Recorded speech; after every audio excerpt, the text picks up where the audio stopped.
Welcome, everyone. This is an information session about the PhD program at the Evans School of Public Policy and Governance at the University of Washington. My name is Heather Hill. I'm a professor. In addition to being a faculty member, I am also the PhD program director. And so that is the hat that I'm wearing tonight.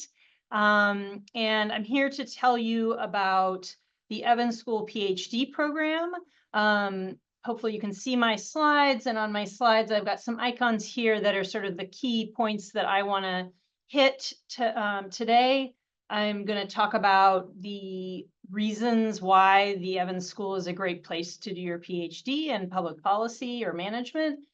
I'm going to talk about the program, how it works, the requirements, and then I'm going to talk about the admissions process and some tips there. And then I will take your questions. So let me dive into some of what we see as the advantages to doing a PhD at our school. We are a top-ranked school of public affairs overall and in a number of specific policy areas, including environmental policy. We are located in a preeminent public university that has a strong mission around public education and equity.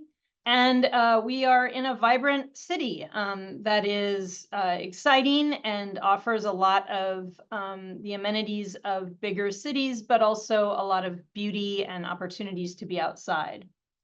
I put to the right here the values that the Evans School holds and advertises as what we're about. And these are things that we consider frequently and really strive to not just use the words, but design our programs to do these things. So in addition, we've got this really great PhD curriculum in public policy and management. We require that our students go through a series of classes on theories that come out of management, institutional theories, economics, and other things. We require quite a bit of both core and elective research design and methods courses, including both quantitative and qualitative. And then we require you to develop a substantive policy expertise. And together, those three things are kind of the pillars of the Evans PhD. Along the way, we have optional credentials.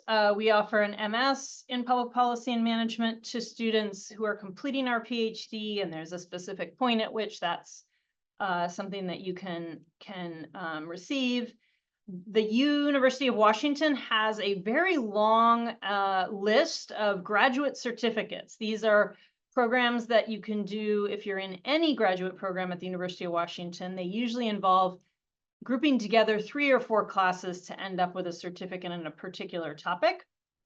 And in addition, at the Evans School, we offer data science and advanced data science degree options that go with our PhD program and basically lay out a plan of classes that you take in the E-Science Institute and the College of Engineering and the Built Environment and other places, the iSchool, in order to come away with that data science credential.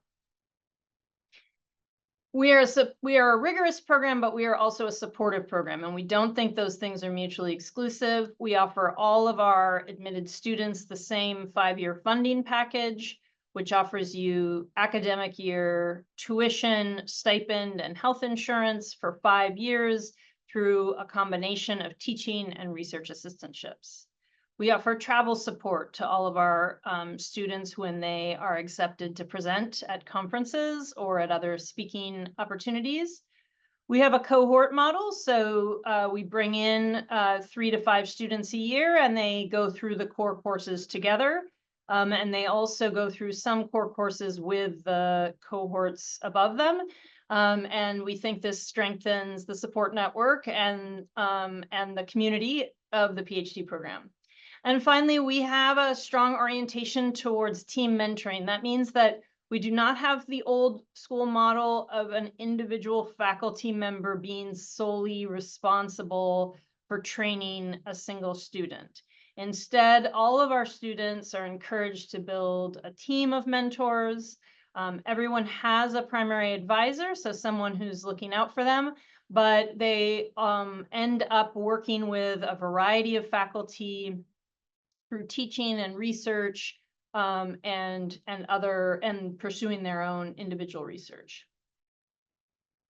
And then finally, our students are doing high impact research while they're students. So this cluster of article titles are all articles that have Evans School student authors that was written while they were a student. So it just gives you a sense of the very real world topics and implications of the work that our students are doing. So let me tell you a bit more about the program and the path through the program. We always have about 20 to 25 students in the program at any point in time. As I already mentioned, we bring in 3 to 5 students each year. So this is a relatively small program. We have diverse students in along a lot of different dimensions, including their policy interests, their backgrounds, their own identities, and what they want to do with the PhD. And our students have good connections to student organizations at the Evans School and around campus. We have an area in our building that is dedicated to PhD student offices or cubicles. And so there's a space for our students to be in community with one another and to work. So that's really important to us. There's about the same number of faculty at the Evans School who are directly involved in PhD training. So we have more faculty than this, but this is the count of the faculty who are teaching classes in the PhD curriculum, advising and mentoring students.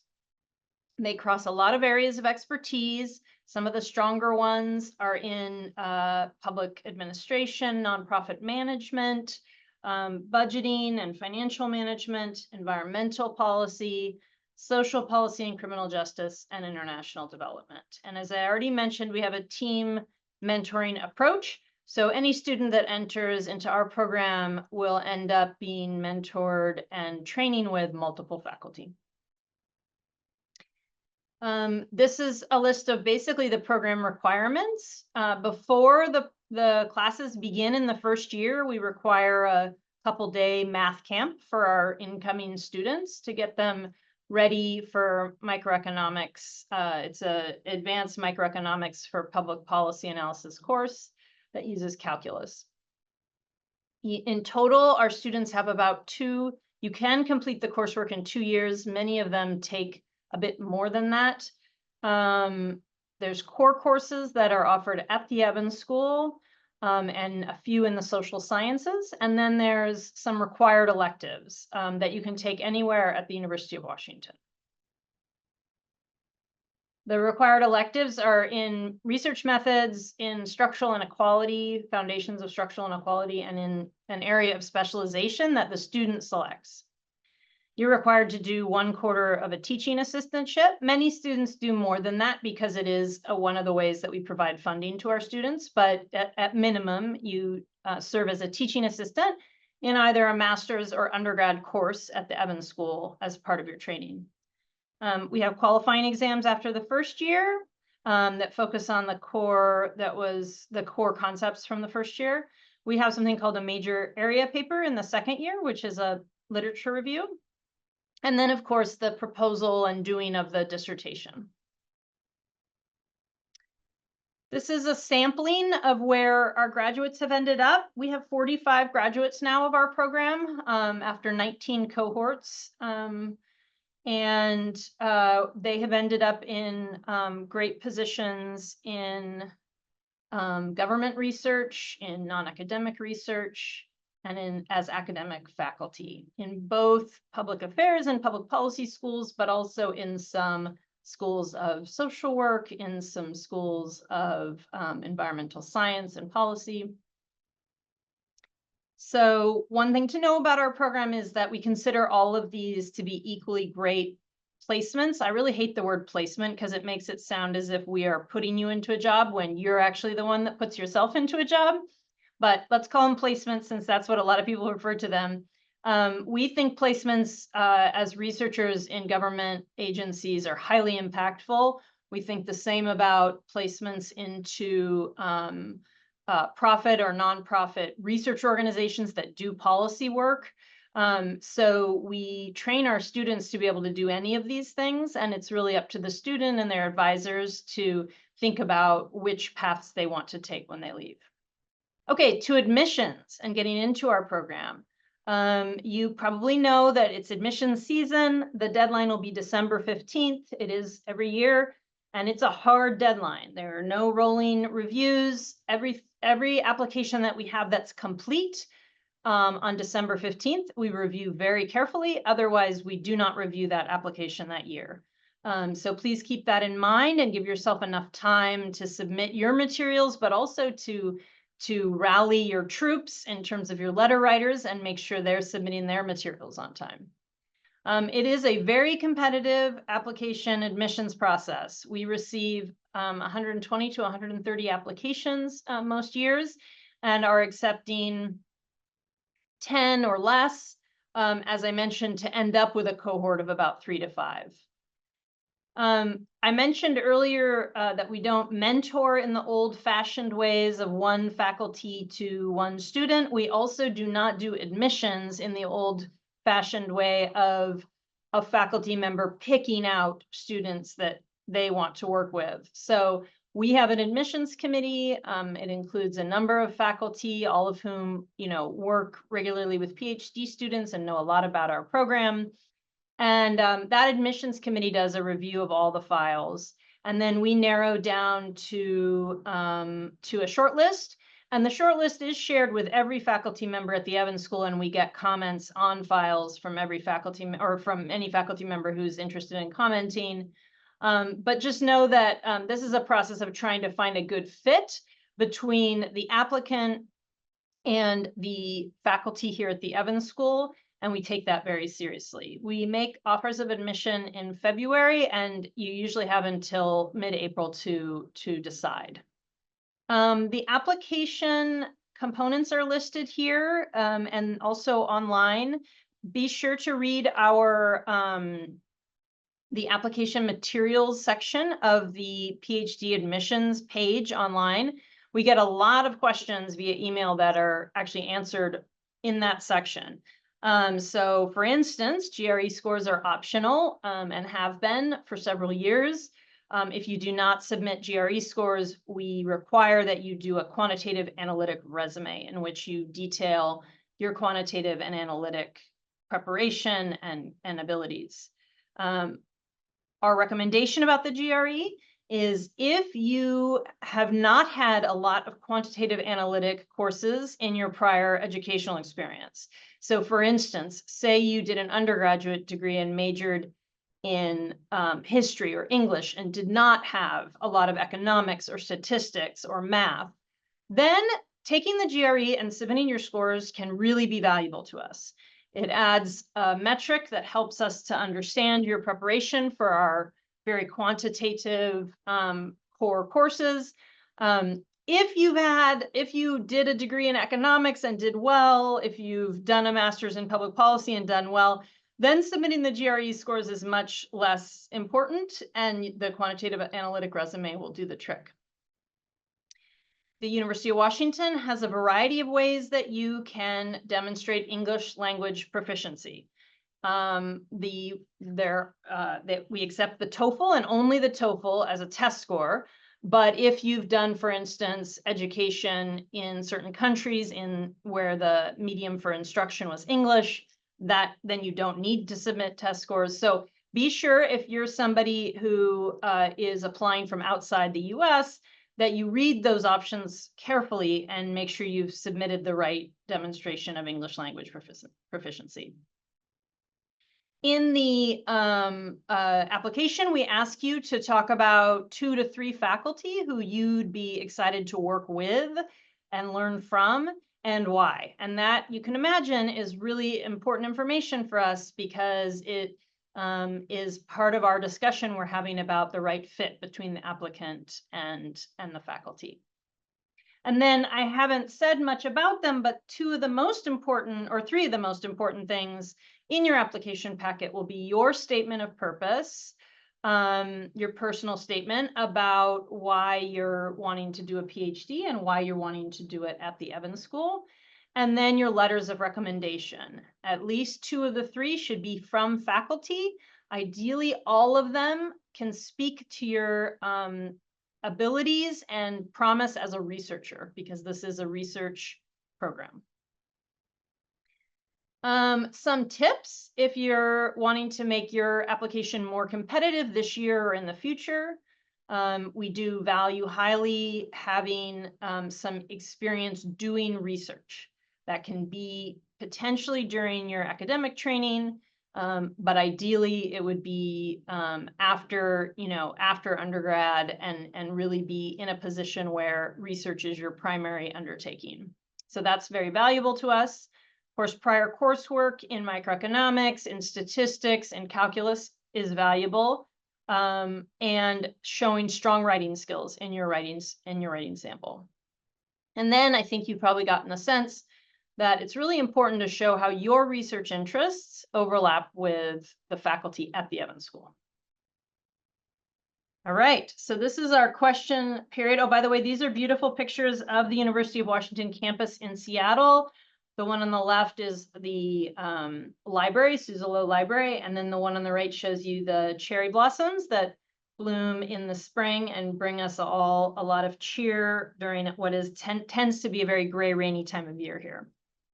I'm going to start working through questions over here, and I'm going to take one question. I'm going to try to jump around, but if you've submitted more than one question, I'm not going to do all of yours right away. I'm going to jump around so that different people get to have their questions answered, but I'll come back to you. You could also raise your hand if you want me to call on you to ask a question. Jadri asks, are there summer semesters included in the 5-year funding package? Great question. Summer funding is not included in our standard 5-year funding package, but most of our students do end up with at least partial summer funding. Students do not take classes during the summer. So the summers are spent, the summer after the first year is focused on preparing for qualifying exams at the end of that summer. But also most students end up doing either a research assistantship for part-time hours, or they may teach in our undergraduate programming. So I would say most students end up with at least partial and some full summer support, but it is not a standard part of what we're offering.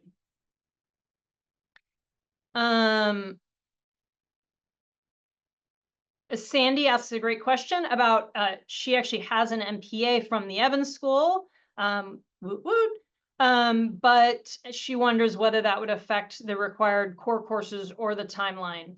And I can answer this for anyone who has a master's degree or an MPA or MPP from anywhere. In our program, that has no effect on your core courses. So our core courses are core doctoral level courses, and we expect everyone to take them. So for instance, we have the microeconomics class I mentioned. You may have taken microeconomics or even microeconomics for policy, but we are teaching this class at the doctoral level, and we think everyone should have it. And then there's also courses like institutional theories or public management theory that, again, we expect everyone to have. The one exception to this is that if you have had a lot of training in statistics, either as a undergraduate or as a graduate student, you can waive out of our introductory statistics courses. There's 2 quarters of introductory statistics in the first year, but you have to replace it with more advanced quantitative methods. Some of our students who do that take econometrics in the economics department. So for the most part, having a master's degree does not change the timeline, but it may mean that you could take some more advanced classes faster. Eric, yes, a recording of this webinar will be available actually not only to the participants, but to the public. It'll be on our website. An anonymous attendee asks, would we admit students, do we admit students directly from an undergraduate program? We do not admit students directly from an undergraduate program. We have admitted students who don't have a master's degree, but who finished their undergraduate degree and then worked for 1 or more years in a research capacity.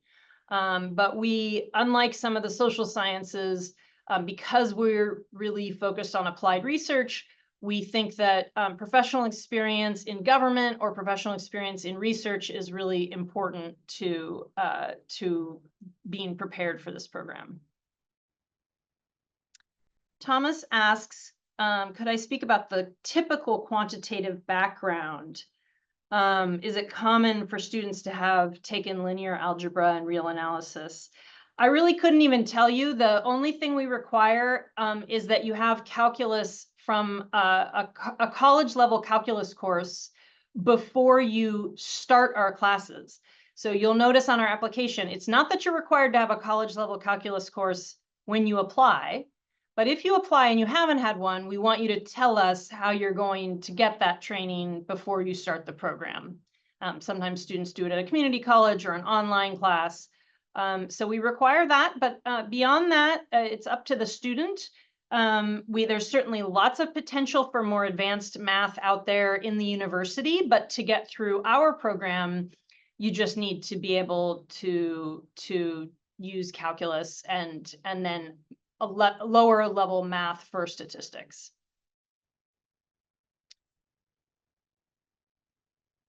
Okay, I'm circling back.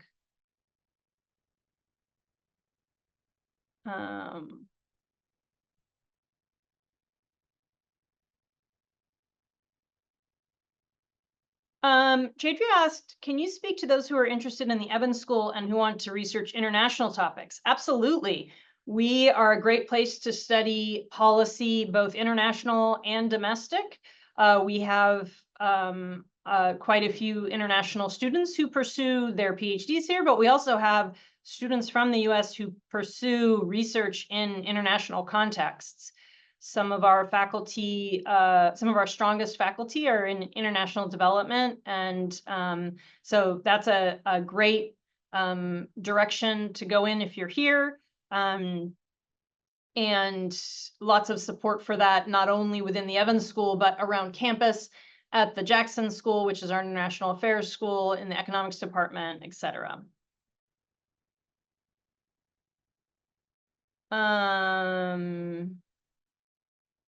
If you're not accepted in a given year, can you reapply the following year? Absolutely.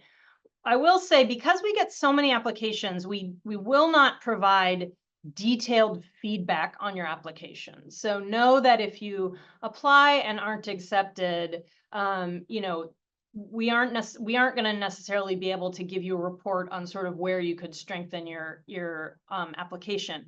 But I just want to normalize that it's very common that people have to apply to PhDs generally over a couple years. So that's quite normal, and there's nothing to stop you from applying again. And we have admitted people into our program who we had not admitted in a prior year. So that has happened. Someone asked a question about GRE scores being weighted the same as the quantitative.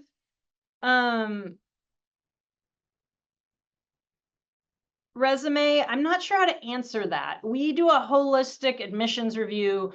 All the different pieces of information we're getting are being used to form an impression about the applicant's preparedness to do our program, but also whether they fit well into the expertise of our faculty and what our faculty can offer. So we allow applicants to provide either GRE scores or the quantitative analytic resume. So those are equivalent. You either do one or the other. And that information is part of a broader assessment that we're doing.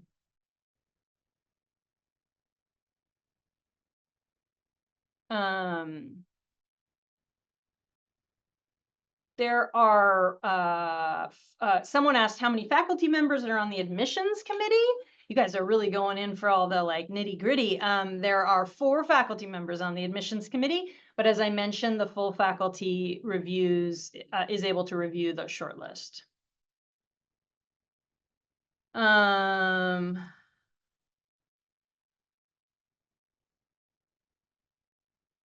Someone asked about if you've been out of school for quite a while and working, can your recommendations come from people that you worked with?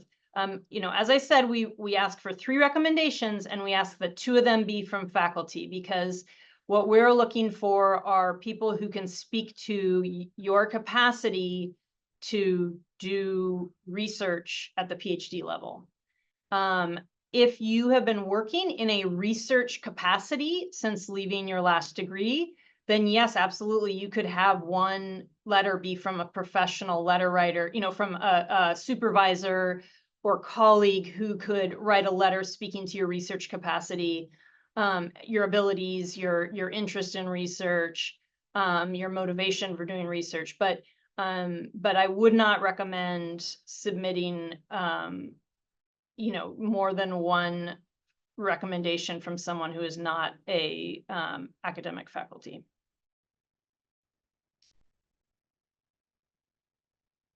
We don't have, someone asked about a minimum GRE score. You can imagine that since we don't require the GRE, we can't have a minimum GRE score. So I wouldn't worry about that. I would just, if you're in a position where you haven't had a lot of quantitative analytic training in your bachelor's or master's degree, then the GRE scores can potentially help you, and I think it's worth doing them.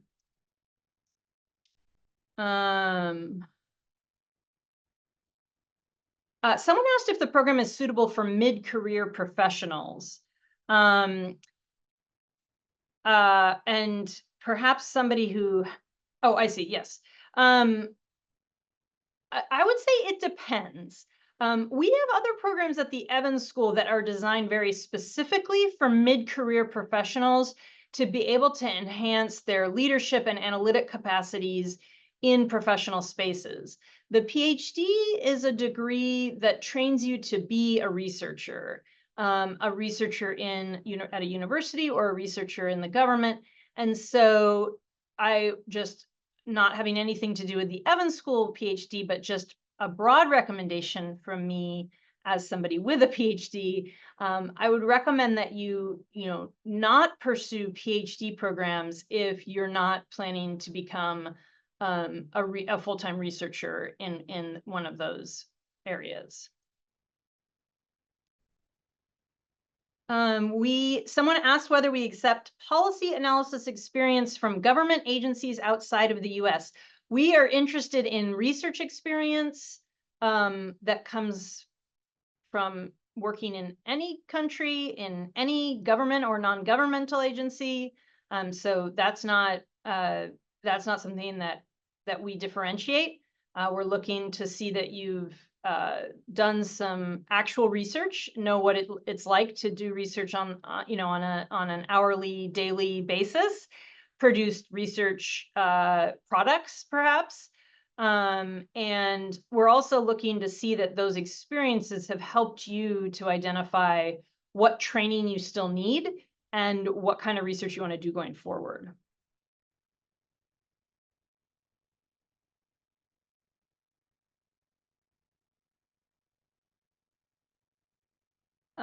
Someone asked if you haven't taken college level calculus, where in the application do you put that? There's actually a specific question in the application that asks about your most recent college level calculus course. And in that section, if you haven't had one, you should indicate that you haven't had one, but that you intend to take one. And I would provide some details about when and where you'll do that.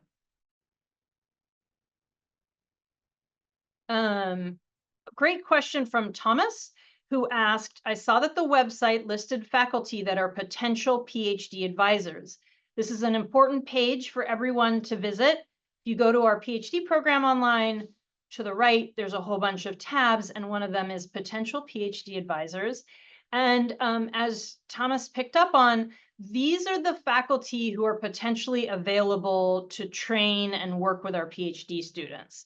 So when you are in your application listing 2 or 3 faculty you want to work with, they should all be from this list. So you may find other people in our website, but unfortunately, other people on our website who are not on that list are not available to train PhD students. So it's very important that you talk about people on that list.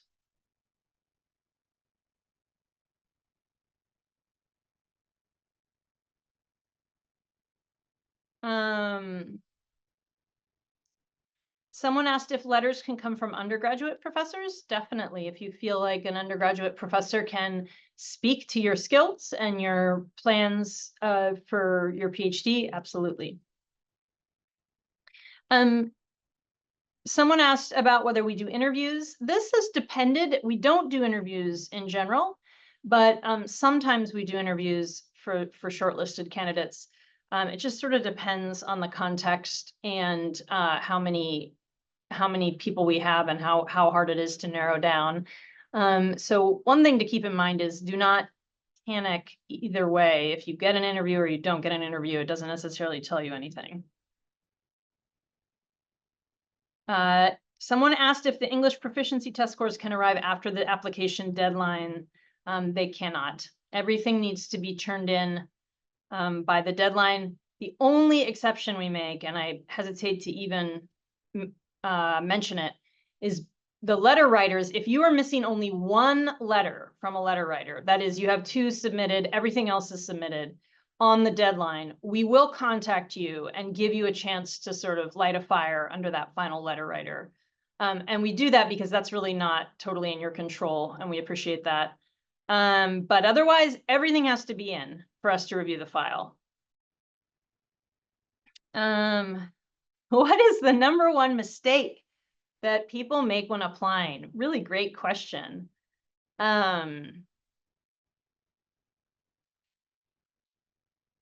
You know, often when you're applying for PhD programs, you're applying to a few different ones. You're applying to maybe even a few different fields. Maybe you're applying to some in economics and some in public policy, maybe some in education policy. That's really common, especially for people who are drawn to interdisciplinary programs. So one of the mistakes that happens when you're doing that, and it's a lot of work and a lot of detail orientation, is just making sure that your personal statement and how you've answered questions in the application is tailored to the school. So making sure that you're not, referencing other schools in your personal statement. That happens sometimes. Making sure that you've taken some time to look at our faculty, the ones that are listed as potential advisors, and being able to say something about your interest in working with them. That kind of focus and detail orientation is hard when you're doing like what feels like a really high stakes an important transition for you. But I recommend making sure that you do that. I already answered the English proficiency test. The test that is accepted is the TOEFL. We do not accept the IELTS. And we do not, the minimums you can see at go to the University of Washington English proficiency if you search for that.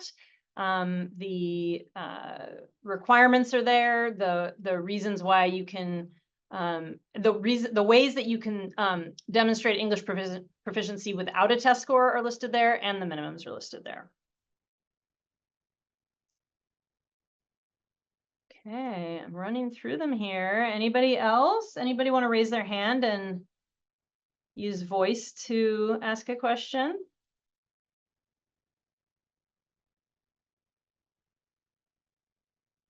Lots of good questions, but lots of people who haven't asked a question.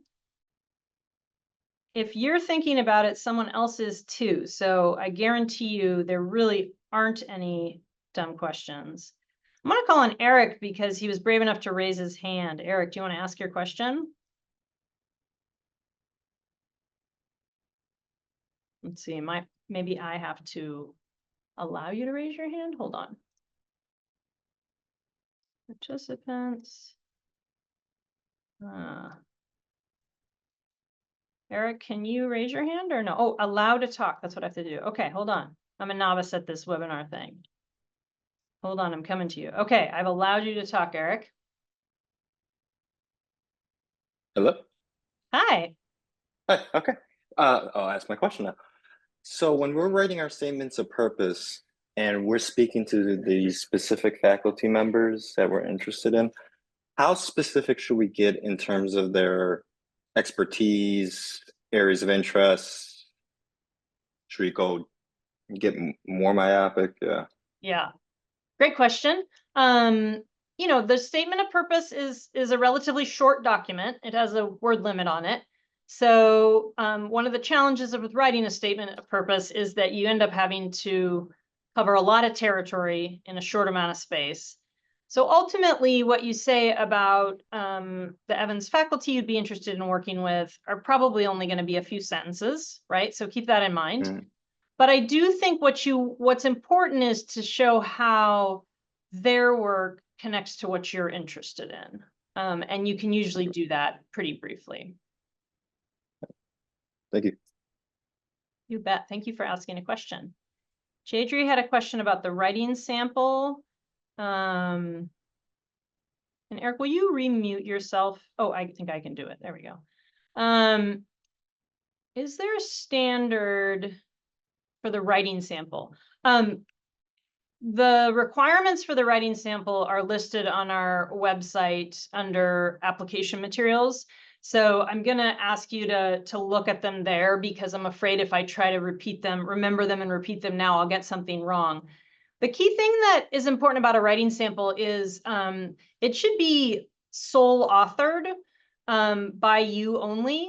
And if you have something that you'd like to submit that's too long, given the page maximum we give you, you can submit like an excerpt and just put an explanation on the first page that this is, you know, excerpts of your master's thesis or excerpts of your undergrad thesis or something like that. But those are the main things I would say, is to look online and follow the requirements that we lay out there, and then to know that you can shorten something if it's too long. Someone asked a question about expectations for research experience and whether quote unquote softer research experience counts, such as data compilation and analysis, program evaluation, and needs assessment. I'm not sure exactly what you mean by softer research experience, but I can tell you that all of the things that you list there are absolutely going to count as research experience.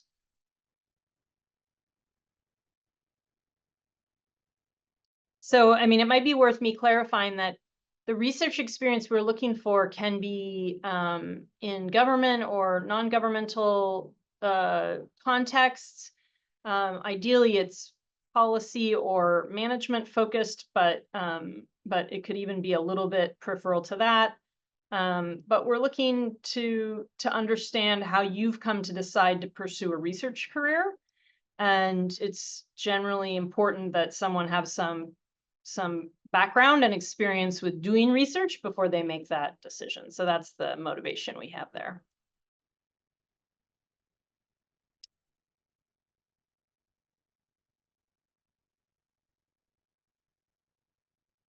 Anyone else who hasn't had a chance to answer a question, to ask a question? There's quite a few here. Just want to make sure that your questions get answered.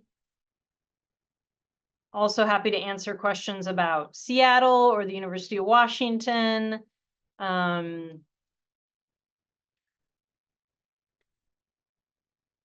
I have one here. Are PhD candidates able to seek work or teach in areas outside the Evans School?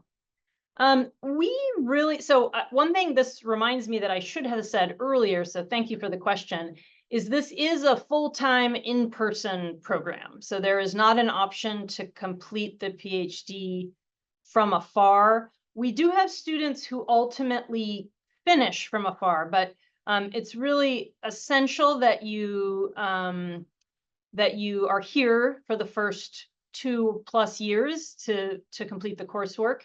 And then the funding package we offer is, in part offered through TA-ships. And our classes at the Evans School are almost all taught in person. And so TA-ships require being here. So that's an important thing I know that's not what you asked about, but that's an important thing to say. And then related to working, we discourage working in ways outside of your RA-ship and TA-ship that you're doing, especially early on in the first year while you get your bearings. For many people, they're either new to graduate school or they've gone to graduate school, but they've been in the professional world for a while. So there's always a transition period back to being in, having an intense course load and having expectations about being a research assistant and caring for yourself. And often people have families, and so they also have responsibilities at home and for others. So it's a lot, and we don't recommend working outside of that. I do think there's definitely opportunities in the summer to work. You could take, for instance, an RA-ship or a teaching opportunity in the summer that's not full-time, and then that would allow you to do some other work on the side. But it is a pretty consuming process being in a PhD. And so it's not generally amenable to having outside work. I do think some of our PhD students find time for minimal volunteer work or continuing work that they had done before, but pretty minimal.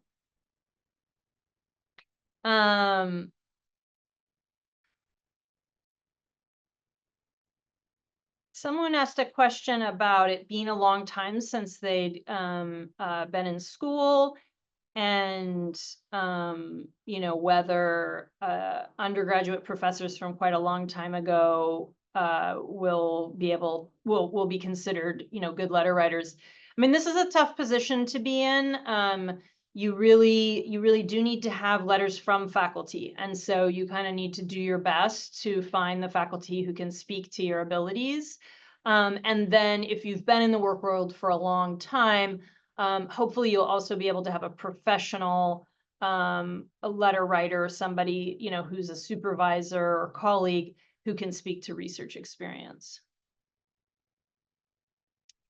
Someone asked about the stipend amount for PhD students who are doing TA-ships and RA-ships. That's a great question. I don't have the value at the top of my head, but if you want to email evansphd@uw.edu and ask that question, I or one of the staff members can respond with the monthly stipend amount.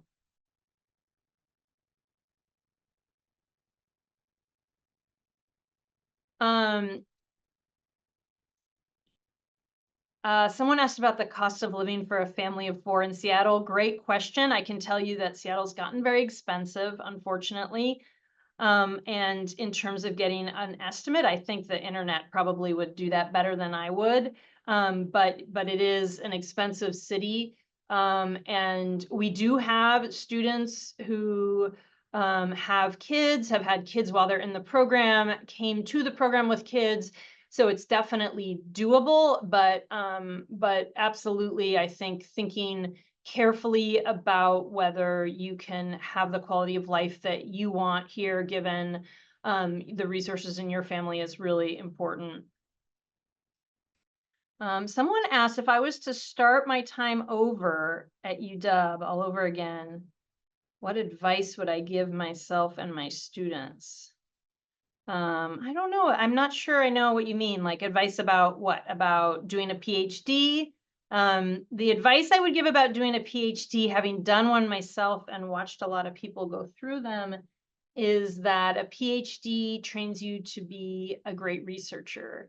And it opens an applied PhD program, unlike sort of a standard social science PhD program. An applied PhD program opens up opportunities to do really high impact research in a lot of different contexts. And that's super exciting. But many of us,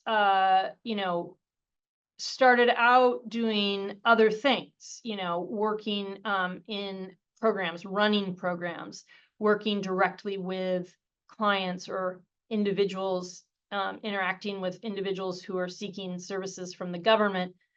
Many people start out, doing other sciences, doing environmental sciences, for example. And there's many ways to contribute in those spaces, and research is just one of them. And so the advice that I give is be sure that you have had enough experience in the research world to know that you want to do research for your life, because that's really what the PhD is for.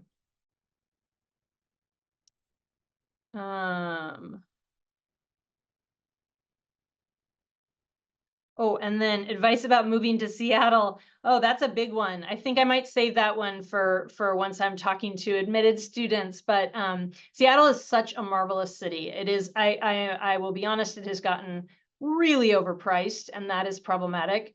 But it is a fantastic city because, as I mentioned, it has all kinds of restaurants and cultural stuff and interesting neighborhoods, really interesting history, and ancestry of the peoples who have come through Seattle. But at the same time, it's, we've got water and mountains surrounding us all the time. So there's just a tremendous amount of beauty. And for some people, that's just, nice to look at. For a lot of us, it's about getting out to hike and to camp and things like that. And that's really, really possible too. So it's a fantastic place. And something I should say is Seattle is a great place to study public policy because there's a lot of public policy happening in Washington state at the local, county, and state levels. So, of course, we have students who are studying comparative international policy, international development. We also have students who are studying national policies in the US. But our students also get to work on projects that are really about, interesting ideas that are being tried out at the level of a city in somewhere in Washington, or at a county, or at the state. So there's a lot going on, and we have good relationships at the Evans School with public policy makers and agency leads and everything. So that's a really great opportunity. Someone asked whether it's recommended or acceptable for PhD students to look for external funding for dissertation research. In general, you really don't need to in our program. You're being offered 5 years of funding. And we also, once you're here, are helping you to think about opportunities for fellowships and other funds that would allow you to work on your dissertation without having an RA or TA-ship. So it's certainly not necessary. One opportunity that's worth noting is that the NSF has the National Science Foundation. For US applicants, they have a great program that's called the Graduate Research Grant Program. And you can apply to them for funding before you've been admitted to a PhD program, and potentially come to your PhD program with 3 years of NSF funding if your project is selected. And we've had some students who've done that. And that gives the student a lot of flexibility, because it means that in those 5 years, they're likely with us to finish the degree. Some of the years, 3 of the years, they don't have to do RA-ships or TA-ships and can really focus on their own research. So that's one exception, but for the most part, you really don't need to seek out external funding. We provide it. And Eric asked, does the university offer graduate student housing? They really do not offer graduate student housing. There are some supports and services available for childcare for our students, but there is not. We do not, unlike some universities, we do not have graduate student housing. Okay, we're winding down. Anything else that's a burning question?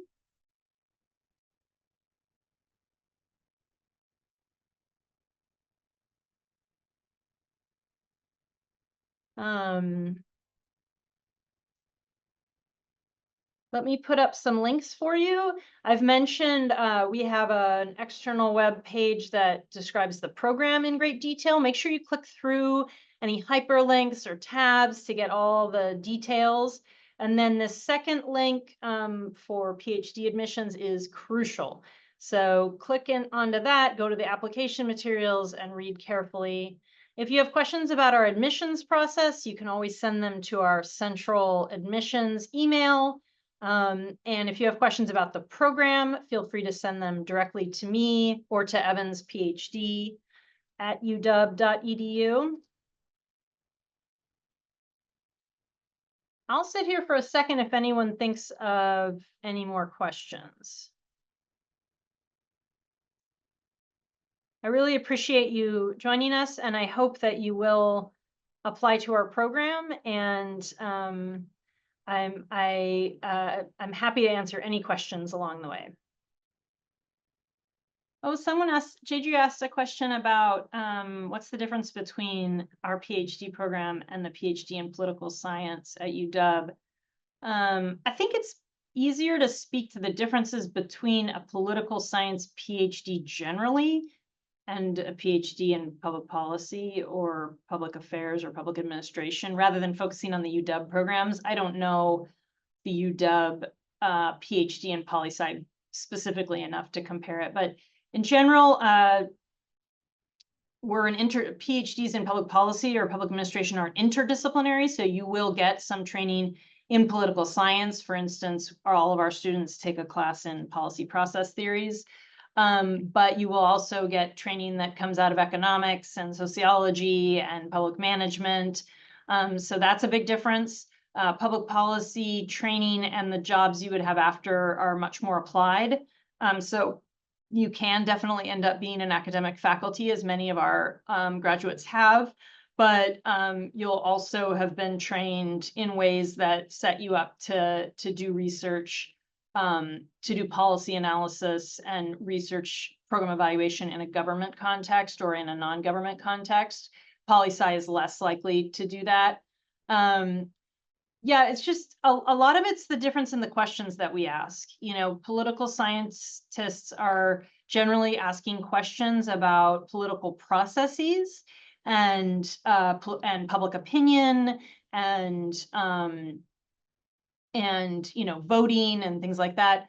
And that's definitely related to what public policy scholars study, but public policy scholars are focused on the actual policies and programs and how to design them well, how to evaluate them, what makes them politically you know, feasible or not.